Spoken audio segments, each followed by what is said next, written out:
Chelsey's foundation got started by Chelsey herself. So in 2013, Chelsey was diagnosed with uterine cancer.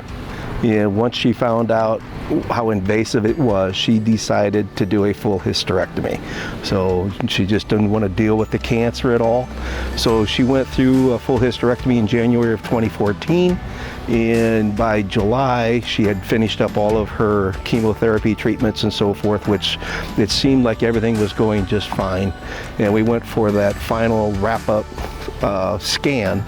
And we were driving down Highway 30 and she got that call to come back, and her disease had metastasized all over her body. About 2 weeks after her final scan, she was diagnosed as terminal. And her mother at the hospital, we were at the hospital with her, and we already knew that the community was doing a fundraiser, and Chelsey had some money saved up from her employment as well. And Carol just asked her, what do you want us to do with the money that's going to be left over? And out of her mouth, her idea was give the money to a family that's adopting. I want to help them with the cost of adoption. And that way I kind of have a baby on earth too after I'm gone. Inspired by how Chuck and Carol have taken what is a tragedy for their family and made a very positive thing out of that, helping a lot of people. The other thing is just their perseverance, their determination over a lot of years to keep that program, that foundation going and continuing to help a lot of people. The whole focus for the foundation is really reducing the stress in the families that adopt.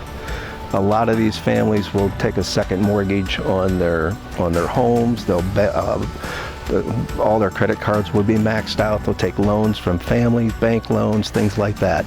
And Chelsey knew from the start there would be a lot of stress involved with that.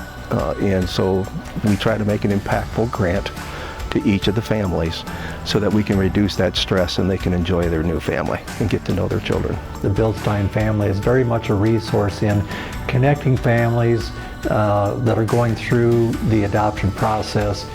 You know, they're a resource to pair them up with another family and say they've gone through this and help them make that process easier. She is the true leader of this foundation.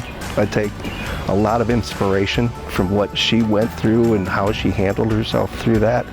And that's the driving force, quite honestly, to keep it going. We went from one child in October of 2014, shortly after she passed away, to 142 kids in less than 11 years since she passed. And that's all her, 100% her driving that.